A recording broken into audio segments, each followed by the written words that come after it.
Hello, everyone. Welcome or welcome back to Tiny Tiger Collective. I've noticed in some of my recent videos that when I've expressed guilt around the stationery supplies I've purchased, their quantity and volume, especially when pens sit dry, notebooks lay blank, and the ink bottles brim full.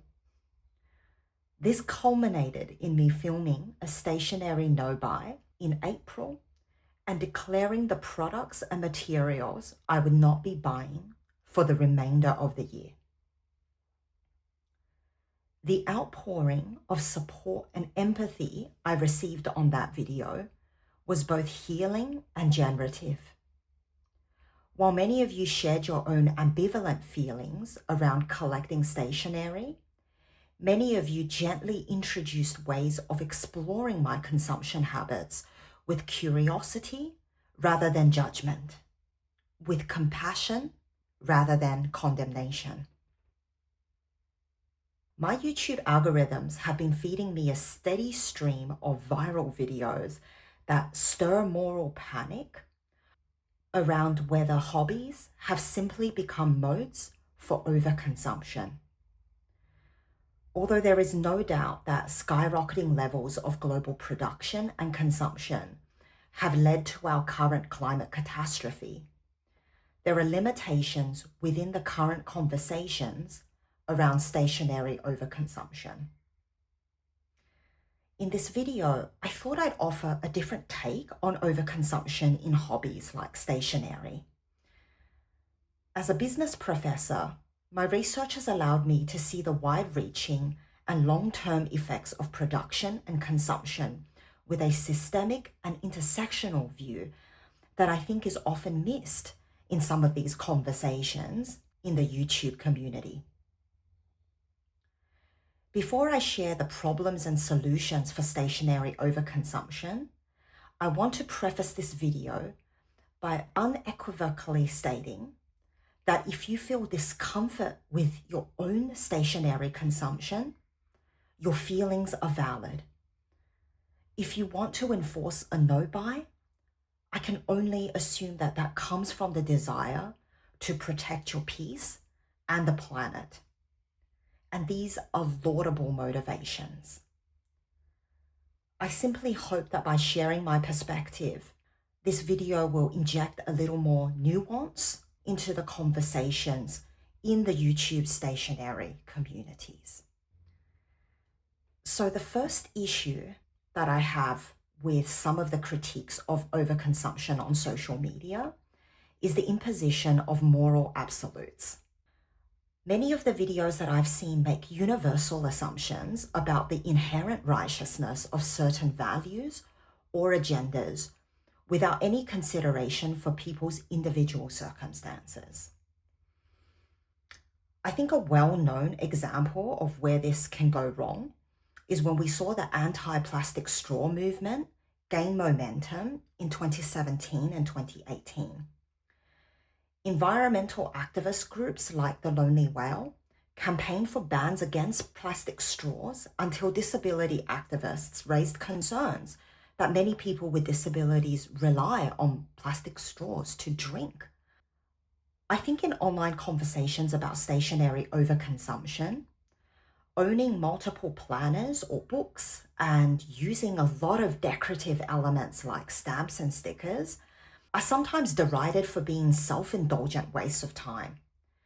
Asserting this idea that everybody should strive towards functional productivity and anything other than that would be frivolous. Other times I've seen people project their financial insecurities onto others and chastise purchasers as though they must be financially irresponsible. Intersectionality comes in when we overlook the fact that journaling might be the most accessible hobby for someone living with disabilities, chronic illness, or mental health struggles. Not everybody can and should strive towards productivity, which is in and of itself a highly neoliberal, capitalist, and patriarchal value. Judgments about people's spending habits is an entrenched historical practice of classism, where middle class people have traditionally policed working class people's spending in order to find excuses to blame them for their own economic disadvantage.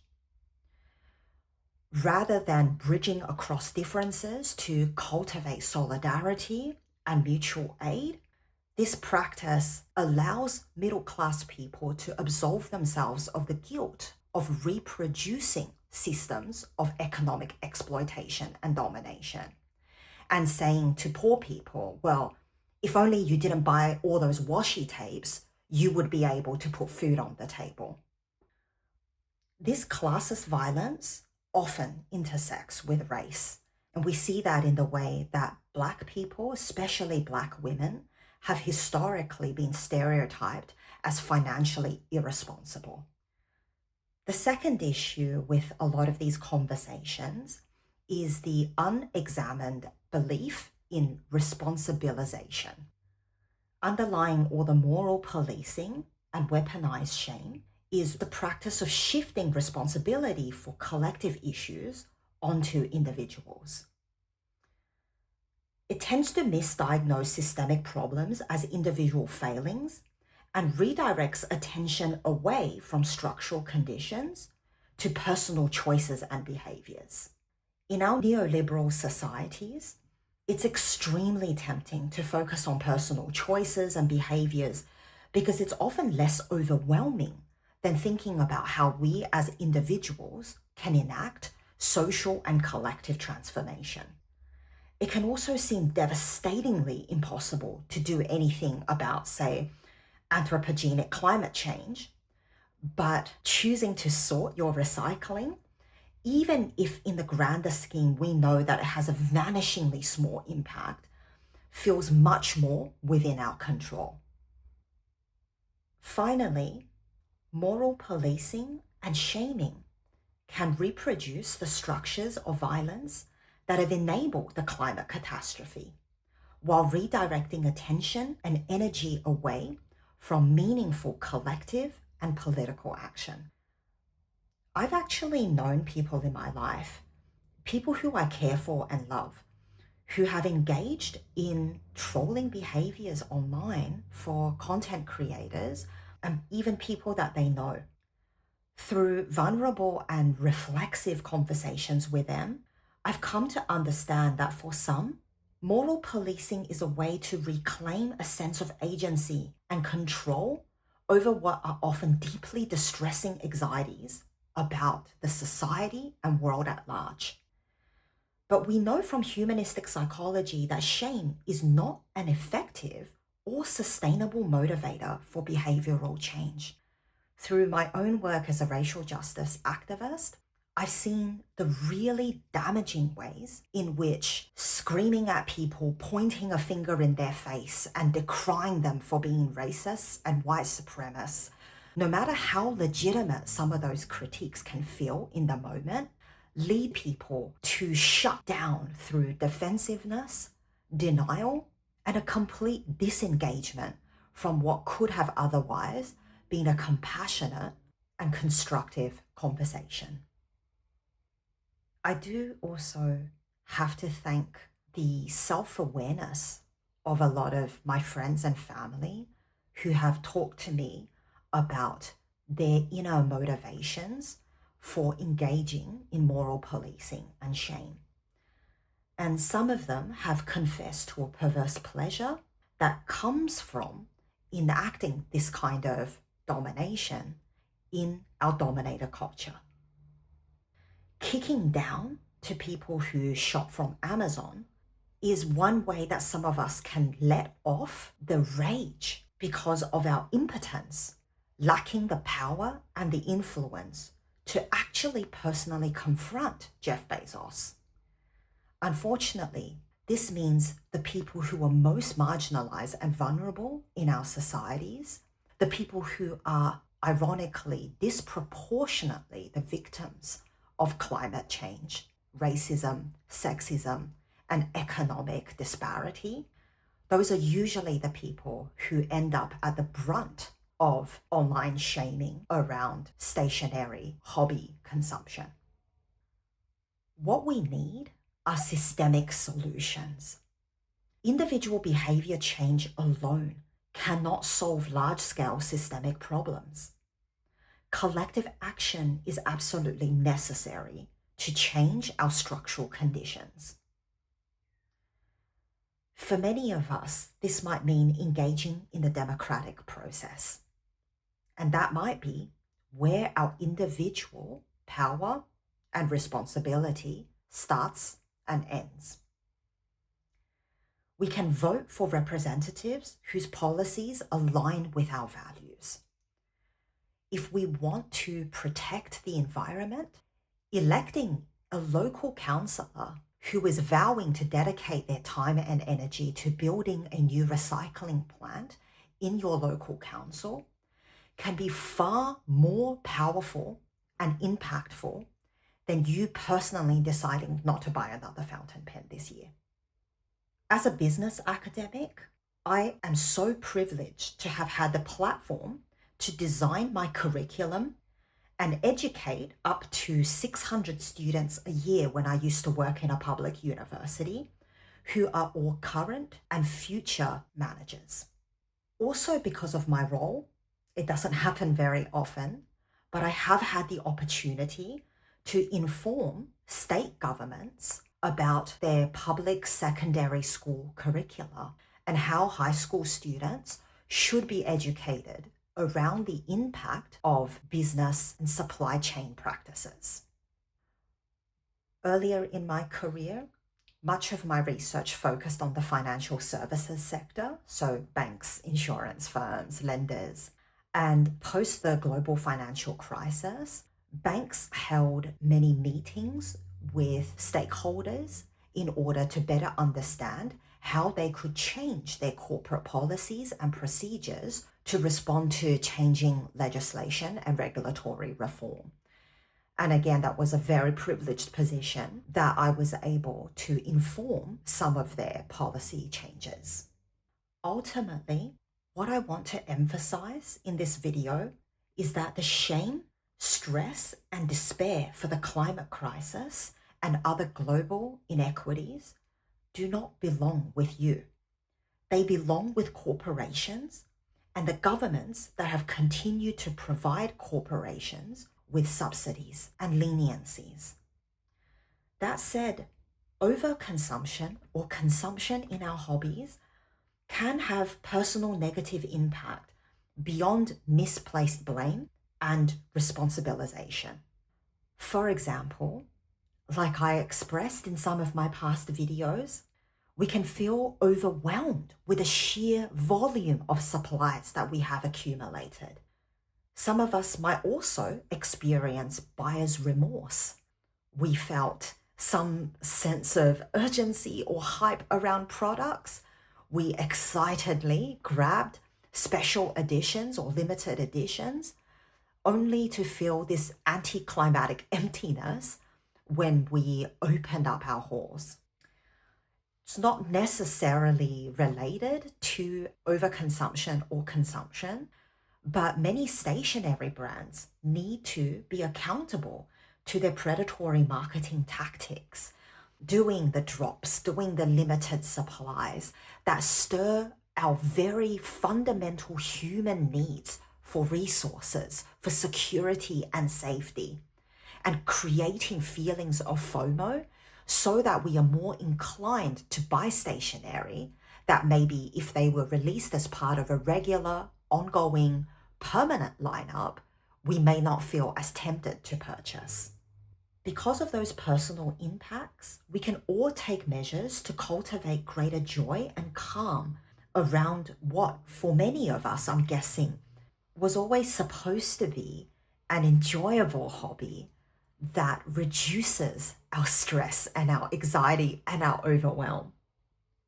I am by no means an expert in what we as individuals can do, and I'm still working all of that out myself and fumbling along the way as I grapple with feelings of anxiety, scarcity, and fear with all of the very compelling marketing practices that stationery brands have mastered over the past decades.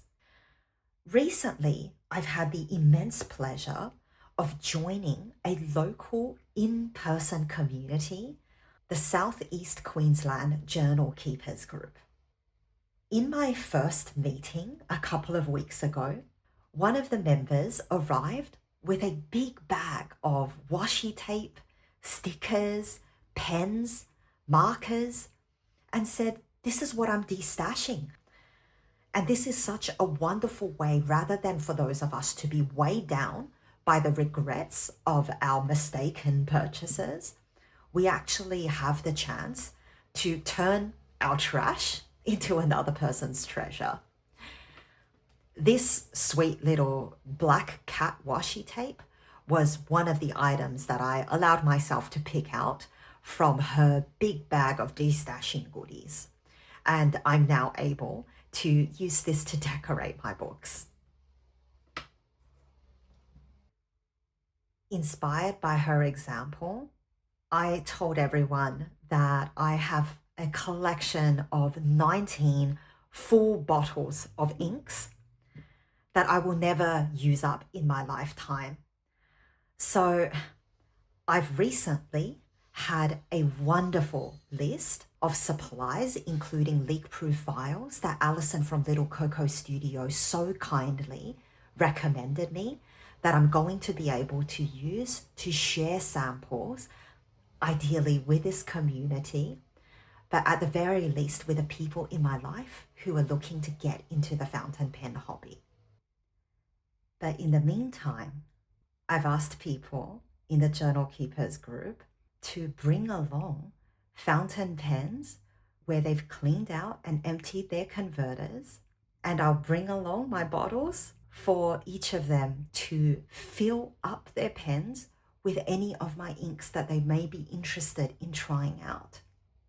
So many of my own fountain pen ink purchases were purchased completely from online stores without any consideration for how they looked in person and whether or not they flowed well from my pens.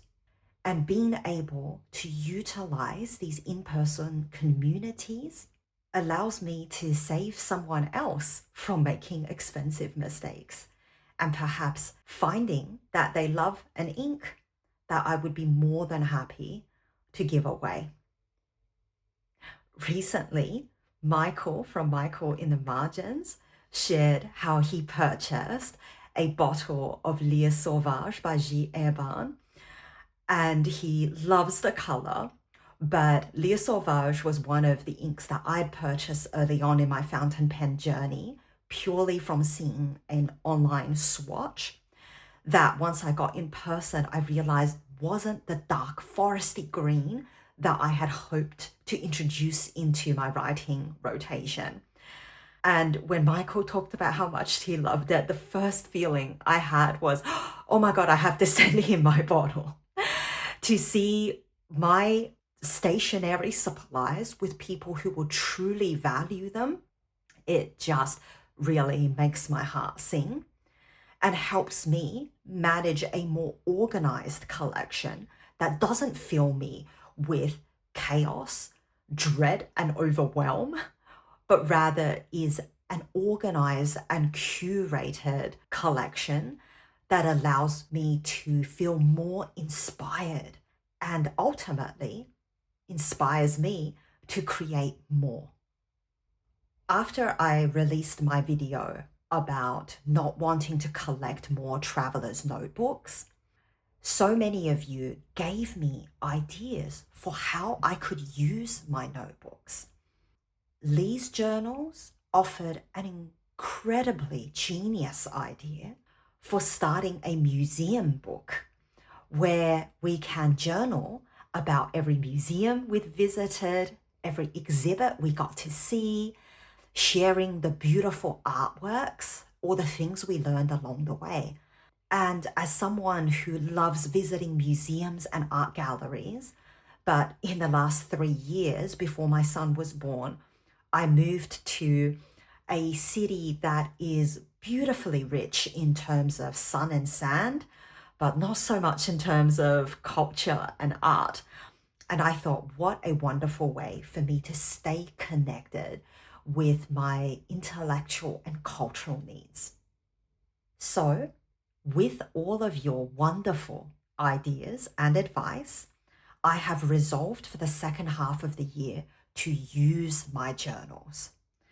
And for example, this stunning red Love and Trip passport sized traveler's notebook has started becoming my stationery hobby notebook, where I've been able to use a lot of the ephemera that I've collected along the way with lovely Happy Mail packages. This little envelope, for example, was from a sticker order I made from Koala Tea Care on Etsy. And it's exactly the sorts of things that I've been collecting over the last few years that have, if I'm being honest, have felt like clutter and chaos on my writing desk, but now get to live in a beautiful little home of my traveler's notebooks. Finally, as a content creator, someone who is incredibly lucky to have this platform and this community, one small thing that I think I could do going forward is to really be honest and candid about not just the, oh my God, I'm so excited. I bought this and this. Look how amazing it is. Look how beautiful it is. Don't you wish you had one too? But rather to share with you the moments where I am disappointed in my purchases. For example, on this channel, I've shared how I got very much swept up into the hype of Hobonichi's 2025 launch. This was the first year that I've actually been a fan of Hobonichi, all throughout their August release period, where day by day they tease their designs in next year's limited line. So I would go to the website refreshing every day when Japan released their latest design, and I would make my wish list of which Hobonichi products I wanted to buy. Once it was all launched on the 1st of September, I was disappointed to see that the exchange rate had been fixed at a much higher rate than what it used to be when I was able to purchase Hobonichi products from their official website in Japanese yen. I was also sad to see the little debacle that they had where on launch day, they were flooded with potential bots and scalpers that bought out a lot of their most popular items, only to then list the products on eBay for hundreds of dollars, 10 times the recommended retail price. So, swept up into the drama, purchased my wish list of items. I copped the $40, $50 shipping fee to Australia, and I spent over $250 on Hobonichi planners and books. This is in Australian dollars. When my lovely little blue box arrived, my first thought was, oh, that's smaller than it looks on people's YouTube channels. I opened everything up, but I didn't get that spark that anything was life-changing or transformational. And after all of the hype of thinking that everything was sold out, then finally getting what I need, the roller coaster of seeing the people who lined up with local retailers and purchased their products in person, who received their items sooner than I did, and who were unboxing with exuberance and elation that I have no doubt was genuine, but I didn't feel the same fulfillment that I thought I would feel after traveling through that tumultuous journey to get my items. So this year, I want to navigate things like the Hobonichi launch with a lot more balance and level-headedness. And I hope I can bring a little bit more of that into my videos as well. recognizing that I can contribute to the whole hype around overconsumption if I'm not careful. But I hope this video has given you some extra food for thought, particularly if you're someone who has experienced a lot of shame or self-blame for your stationery hobby. I hope that collectively we can all redirect shame and blame where it belongs, to corporations and the governments that enable them, and work towards building more kindness and solidarity with one another to recreate the kind of world that we want to live in. Thank you so much for being here today, for bearing with me through my neighbors who have chosen this day and this morning to mow their lawns. I so appreciate all of you for teaching me so much about this hobby that we all love, for teaching me how to honor the things I already own and to be kinder to myself and each other.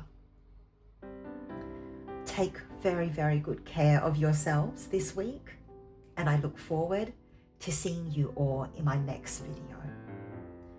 Bye-bye.